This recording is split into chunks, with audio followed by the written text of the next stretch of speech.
Halo saudara-saudara, kita hari ini ada di sebuah candi, komplek percandian di era zaman Mataram kuno. Banyak reruntuhan candi, nah itu reruntuhan candi semua di sini.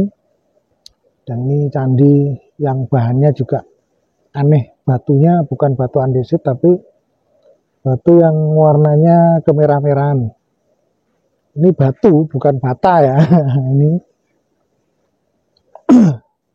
kita bikin video di sini hari ini. Video tentang si Bancet Merah, tapi ya sambil kita tadabur dengan alam, dengan nuansa pohon cemara yang begitu banyaknya di sini, udaranya segar, sejuk, fresh, membuat kita lebih tenang, damai. Salam damai semesta raya, salam damai seluruh alam, rahayu, rahayu, rahayu.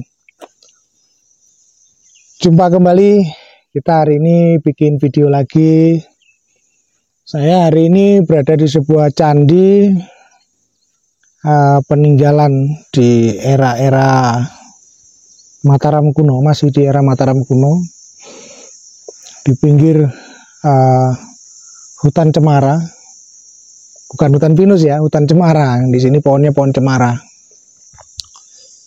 Hari ini kita ngebahas apa ya enaknya?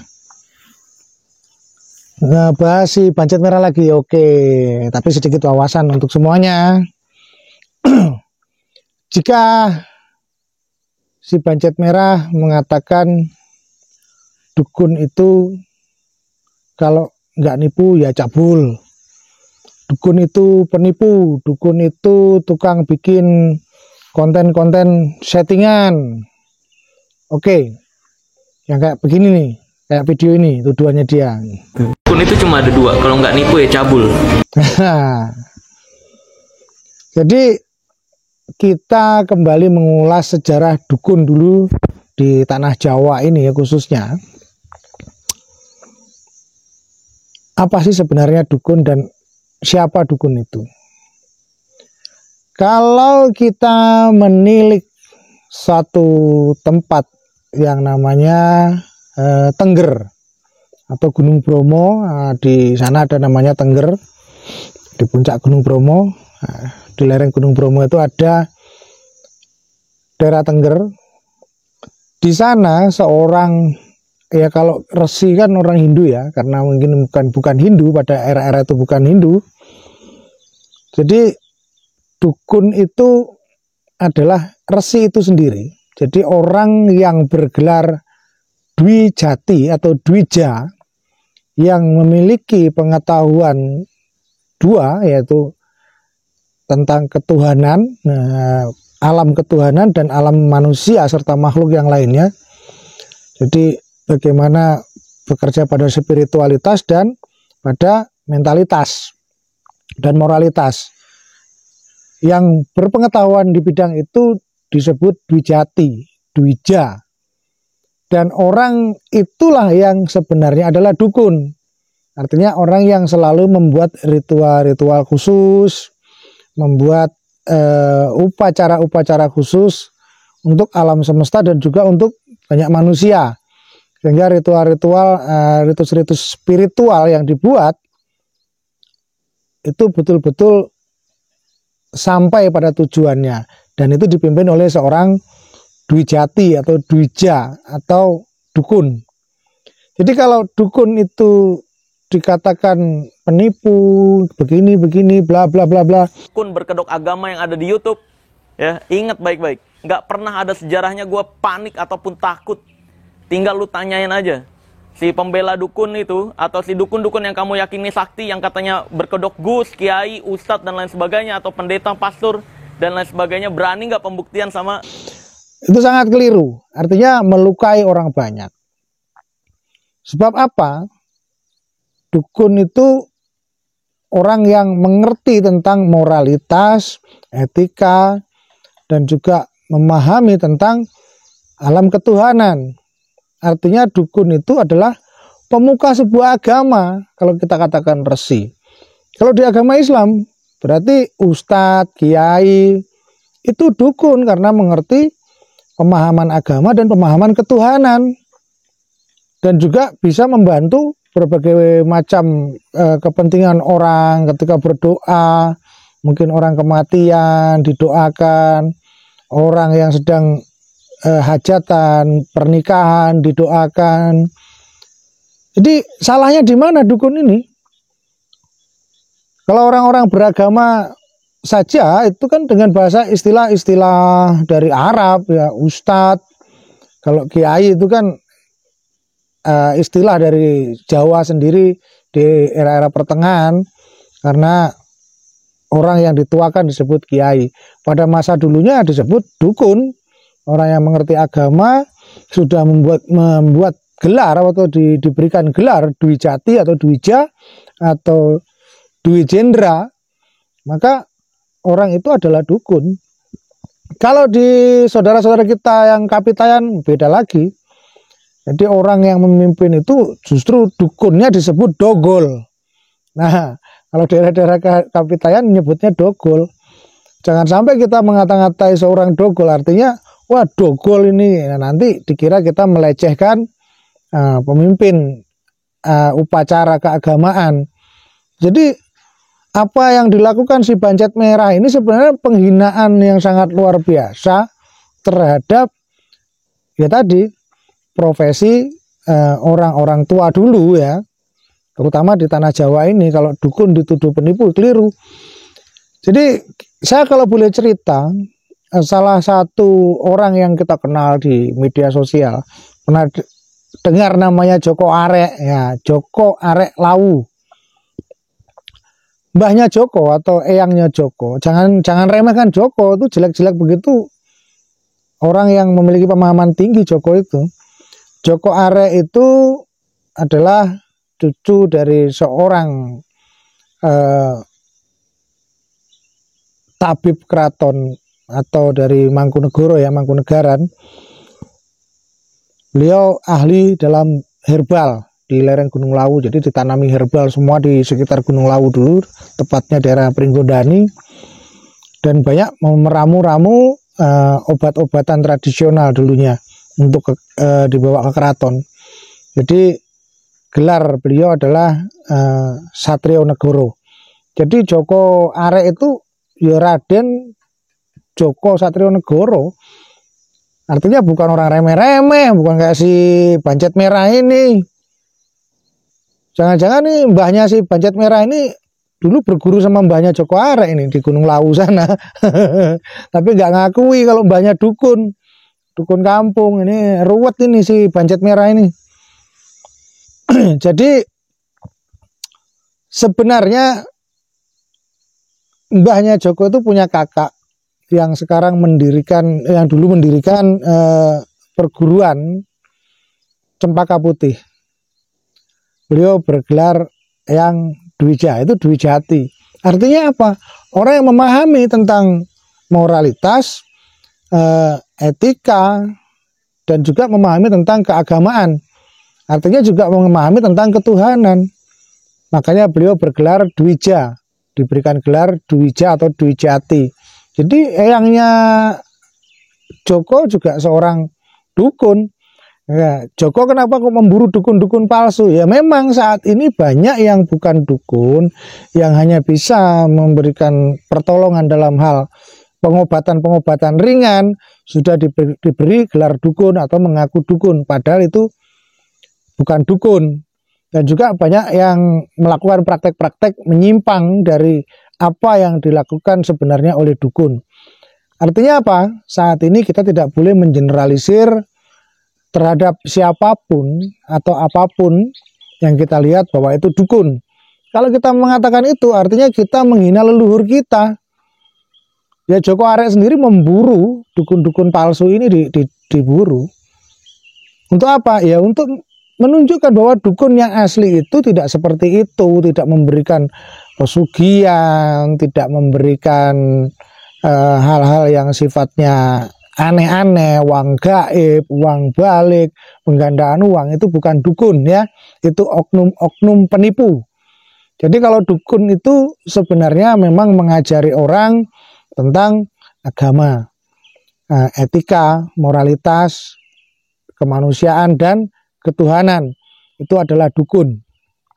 Atau kita kenal Dwija atau Dwijati atau resi. Jadi tuduhan-tuduhan yang dilakukan oleh si Bancet Merah ini sudah ngawur, jauh dari makna dukun yang sebenarnya. Mungkin kalau ada pihak-pihak lain yang mendukung dia, artinya sama-sama bodohnya, tidak menggali sejarahnya dukun itu apa, dan kenapa orang-orang di masyarakat itu yang hanya bisa sedikit begini begitu dipanggil dukun. Jadi masyarakat itu sendiri yang mengata-ngatai orang yang bisa segala sesuatu itu dukun. Jadi kalau dukun digeneralisir oleh kelompoknya si Bancet Merah ini, artinya itu kelompok-kelompok yang tidak mengerti sejarah. Nanti kelompok bodoh, kelompok tolol yang merusak citra leluhurnya sendiri. Bagaimana tidak? Berarti kalau yang Dwija atau yang Dwijati, mbahnya Joko Arek itu seorang dukun, terus dikata-katai penipu, cabul, berarti si Bancet Merah ini ngata-ngatai mbahnya Joko Arek. Nah, siap-siap kamu ketemu Joko Arek nanti diajar kamu sama Joko Arek. Ya, kurang ajar kamu sudah diajari sama Joko Arek bagaimana teknik-teknik debus, ya, bagaimana trik-trik dukun palsu, atau juga diajari tentang placebo. Lah kok kamu malah menyerang dukun? Nah, artinya kamu menyerang mbahmu sendiri, juga nyerang mbahnya Joko Arek, juga nyerang mbah-mbah yang lain. Ya, kalau saya manggil kiai ya dukun, manggil Samsudin ya dukun, karena Samsudin itu ahli agama, ngerti moralitas. Ya, jadi jauh dari apa yang kita perkirakan, yang kita bayangkan selama ini. Ternyata si Bancet Merah ini orang yang sangat bodoh. Jadi tidak mengerti sejarahnya, langsung gunakan itu untuk justifikasi orang lain. Artinya sebutan itu tidak sesuai dengan sebutan yang semestinya. Jadi dia menyebut dukun, padahal bukan dukun yang disebut. Nah, dukun itu ahli agama loh ya, seorang resi. Kalau di KPTA disebut dogol. Kalau di Islam disebut ustadz, disebut kiai. Lah masa kiai ustadz yang notabene dalam bahasa kuno itu dukun bagi orang-orang awam. Lah kok kamu kata-katai berarti semua ustadz, semua kiai jadi penipu dong. Gara-gara mulutnya si Bancet Merah ini. Jangan malu kita semua, para dukun ya. Dukun-dukun Jawa jangan malu. Jadi kalau di Kalimantan beda lagi. Di Kalimantan itu kalau orang Dayak menyebutnya balian. Kalau orang Banjar menyebutnya adalah pananambaan. Beda lagi. Dan tugasnya juga berbeda-beda. Namanya pananambaan hanya mengobati.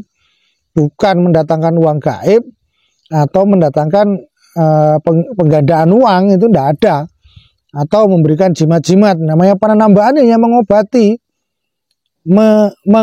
menambahi kalau dalam bahasa Banjar. Kalau balian pun di sepengetahuan saya di Kalbar ataupun di Kalsel, di Kaltim juga itu terdiri dari empat orang balian dalam satu rumah adat. Jadi tugasnya masing-masing. Jadi ada yang mengurusi tentang musim atau mengurusi tentang upacara, kapan kita membabat hutan, kapan kita menanam, kapan panen. Nah, di situ ada sendiri yang mengurusi. Terus balian yang mengurusi tentang penyakit, yang mengobati orang sakit ada sendiri.